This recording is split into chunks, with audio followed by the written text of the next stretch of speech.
Retomando o depoimento, doutor Cristiano. Pois não.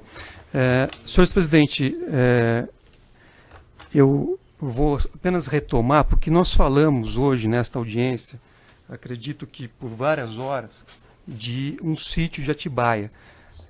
No entanto, a base, o fundamento, a espinha dorsal da acusação feita contra o senhor, inclusive para, repito, direcionar o processo para a Lava Jato de Curitiba, é que o senhor teria atuado em contratos específicos da Petrobras.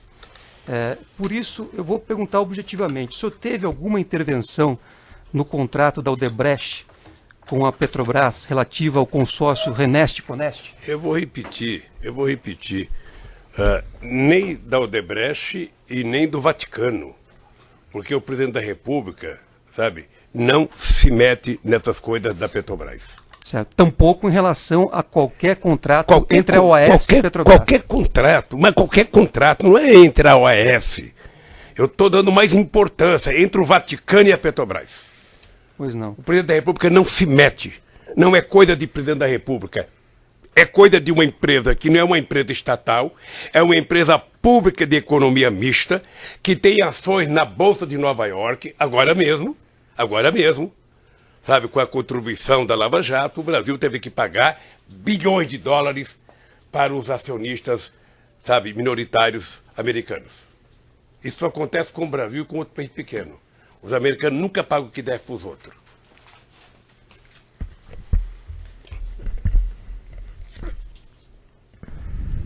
Senhor presidente, peço até desculpas pela pergunta, mas o senhor credenciou ou autorizou Antônio Palocci a tratar de qualquer recurso em favor do senhor perante o Grupo Odebrecht?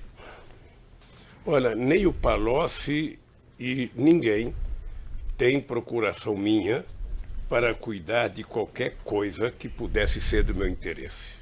Certo. Então o senhor nunca autorizou. Eu acho que quando as pessoas falarem aqui, porque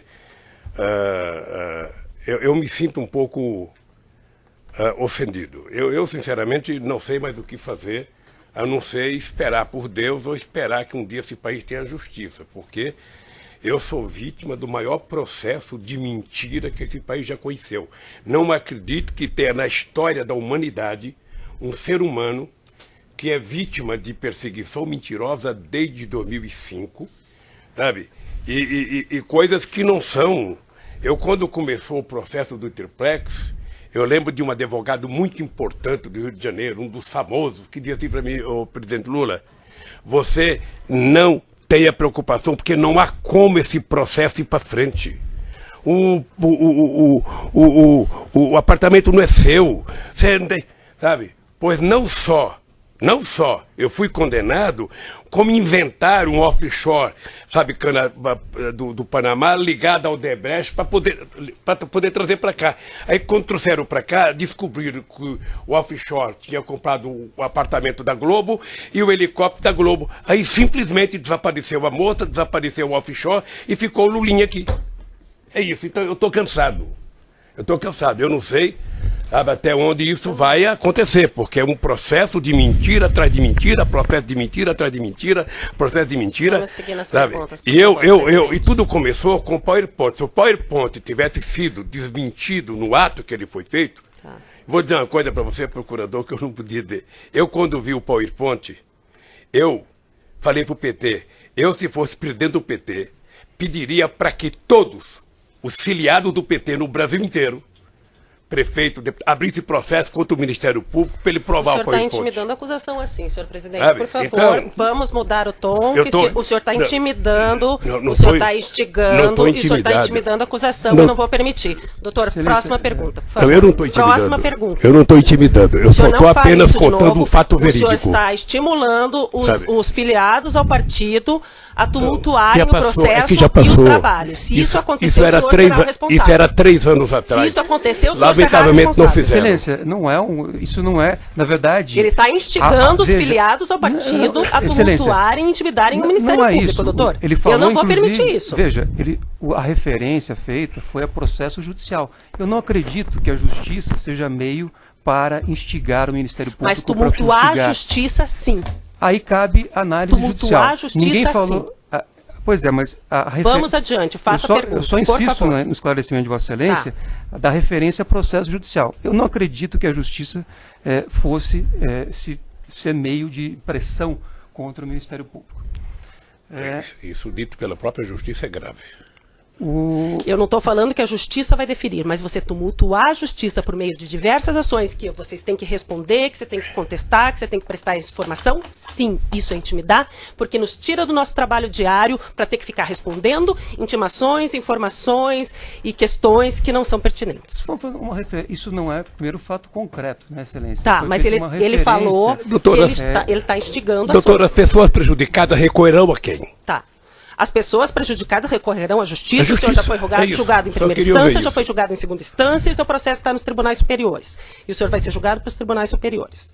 Vamos adiante. E pela Constituição, a presunção de inocência, sim, inclusive nesta fase que Vossa Excelência mencionou. Sim. Mas, retomando, senhor presidente Lula, o senhor alguma vez pediu ao senhor João Vacari que tratasse de qualquer assunto relacionado a um apartamento no Guarujá ou a um sítio em Atibaia com o senhor Léo Pinheiro? Essa é outra mentira que apareceu não sei de onde. Eu nunca pedi, até pelo respeito que eu tenho à figura do Vacari, eu jamais pediria para o Vacari cuidar, sabe, de qualquer assunto meu que pudesse significar comprometimento com coisa ilícita. Nós, da Defesa Técnica, apresentamos, neste processo, um parecer técnico feito pelo perito Cláudio Wagner, que está apenas para os colegas, Vossa Excelência, Ministério Público, saber no evento 1169. Esse parecer foi feito, senhor presidente, porque um delator da OAS, o senhor Emir Costa, apresentou um papel, da Odebrecht, apresentou um papel dizendo que aquilo seria extraído de um sistema da Odebrecht e comprovaria uma suposta destinação do valor de R$700 mil. Pela ordem, Excelência, vamos colocar os pingos nos is, porque o senhor Emir disse que recebeu dinheiro e ele determinou, Frederico, que aplicasse no sítio. E ainda, inclusive, disse, olha, eu sequer dou valor a esse papel aí, tanto para o que ele entregou, porque, de fato, a obra estava lá. Não, presidente, ele não fez uma pergunta. Vamos à pergunta agora. Certo, eu vou apenas voltar e retomar. Nós, da Defesa Técnica, apresentamos um parecer técnico feito por um perito contador, auditor, que analisou esta afirmação do senhor Emir Costa e analisou o papel que ele apresentou. Ele foi, inclusive, fazer na Polícia Federal a análise da suposta cópia do sistema da Odebrecht. Excelência, vamos contextualizar que foi feita a perícia oficial e garantiu a autenticidade e fidelidade com os sistemas. O perito, o expert, no parecer técnico que apresentou, ele conclui que... Excelência, eu ouvi por horas, pacientemente, todas as perguntas formuladas. Agora, se eu tiver que o senhor está fazendo a defesa técnica em vez de fazer pergunta. Eu estou, inclusive, abrindo o laudo aqui, estou abrindo o parecer técnico para poder me valer dele e fazer a pergunta. O senhor expert concluiu que esse valor, a partir da análise do sistema, foi sacado e destinado a Gisélia e a MG, é uma inicial, para atender os interesses de RLS, que este perito entende que é Rui Lemos Sampaio. Eu pergunto ao senhor, o senhor conhece alguém de nome Gisélia? Não. O senhor se lembra de alguém cujas as iniciais sejam MG? Não. O senhor conhece Rui Lemos Sampaio? Não.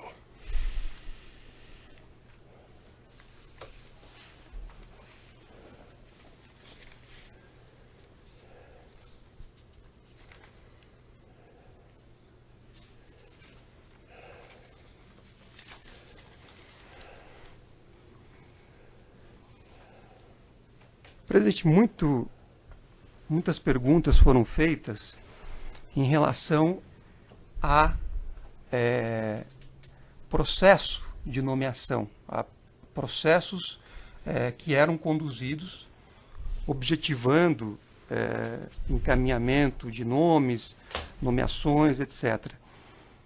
Daquilo que passava pelo gabinete da Presidência da República, no tempo em que o senhor era presidente da República, o senhor sabe dizer se esse procedimento levava em consideração a realização de uma análise criteriosa sobre a idoneidade da pessoa perante a ABIN e outros órgãos? Ela é feita pelo GSI, certo. Pelo Gabinete de Segurança Institucional, que investigava junto à ABIN, quero crer que era junto à ABIN, e o resultado chegava para a Casa Civil, que passava para mim, olha, tal pessoa não tem nada que o desabone, não tem, e essa pessoa era encaminhada para o Conselho com uma análise feita. Era assim. Certo. Sabe? A coisa mais vulnerável que a gente indicava, por exemplo, era ministro da Suprema Corte. Era Procurador-Geral da República, que eu indicava. Ou seja, eu respeitosamente acatava a decisão da corporação que indicava o primeiro da lista e eu referendava. Às vezes chegava juiz para você indicar, você não tinha referência. Vinha uma lista tripla de 3 nomes, 50 deputados apoiando um, 40 deputados apoiando o outro, 80 deputados apoiando o outro.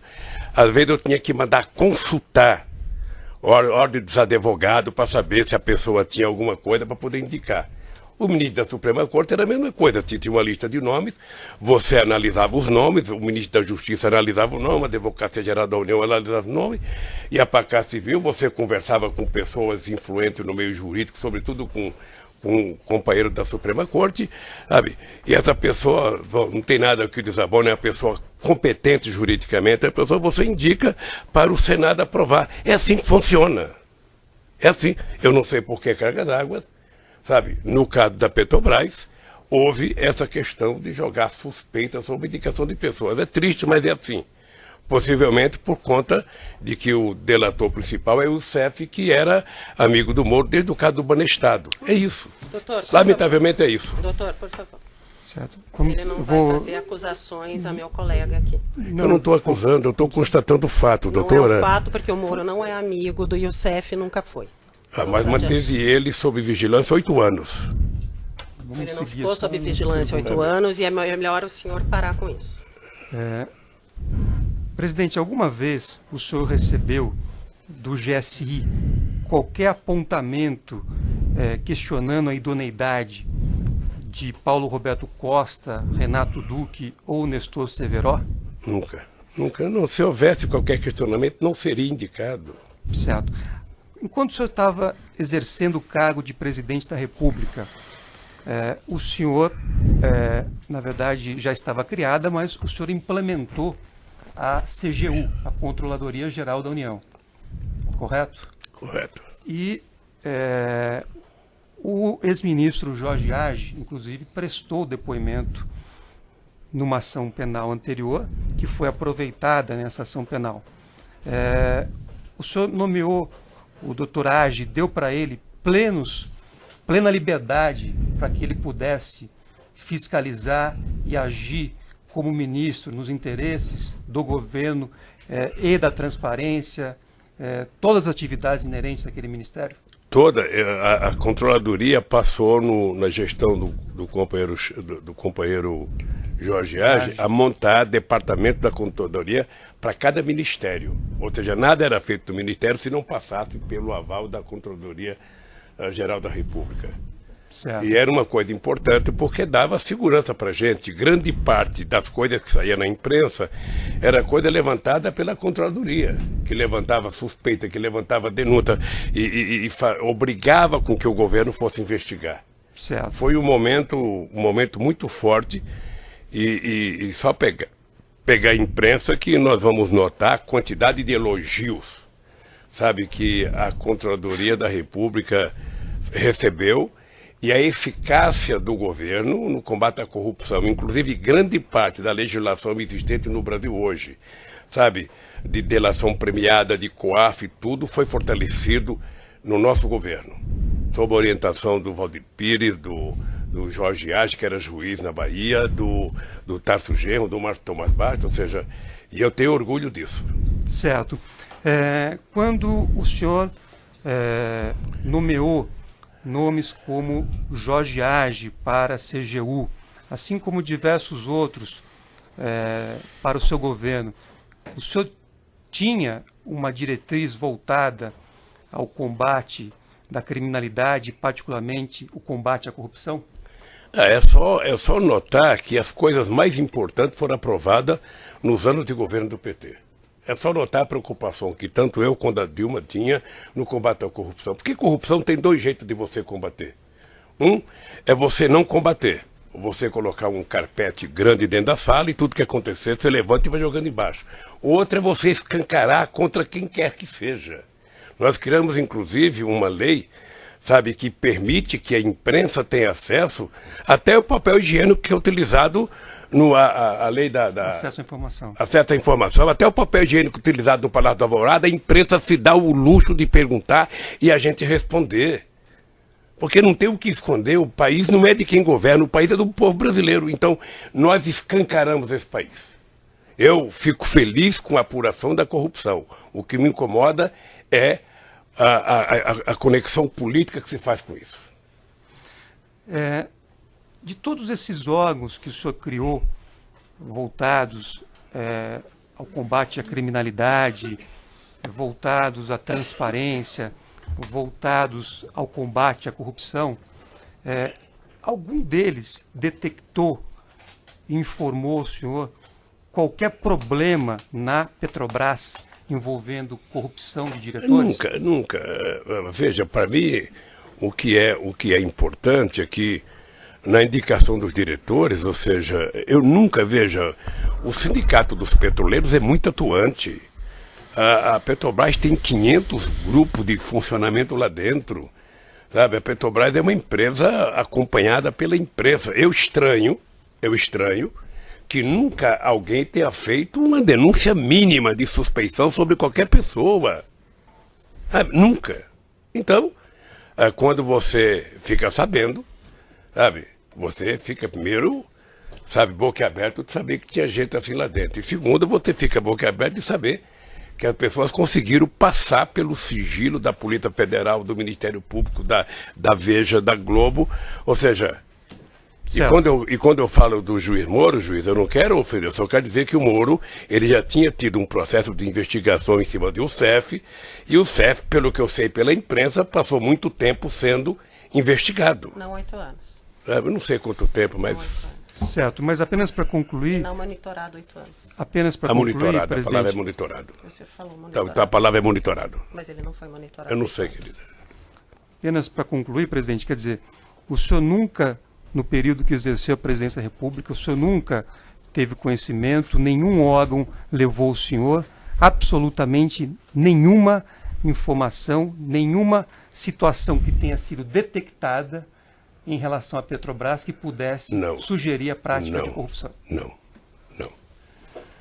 E era a empresa mais importante do Brasil, era a empresa mais fiscalizada, a mais controlada, a que tinha melhor governança, a que tinha mais capacidade de investimento, sabe? É estranho. Certo.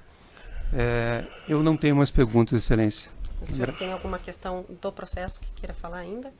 Olha, eu queria dizer algumas palavras, inclusive dizer ao Ministério Público, às vezes eu fico nervoso, mas não é pessoalmente com ninguém, porque vocês sabem que eu tenho um respeito profundo pela instituição, tenho muitos amigos dentro do Ministério Público, às vezes eu fico muito, mas muito nervoso com as mentiras que foram contadas no PowerPoint. Fico muito irritado. Eu não sei se vou viver o tempo suficiente para que a verdade venha à tona, porque aos 73 anos a natureza é implacável, né?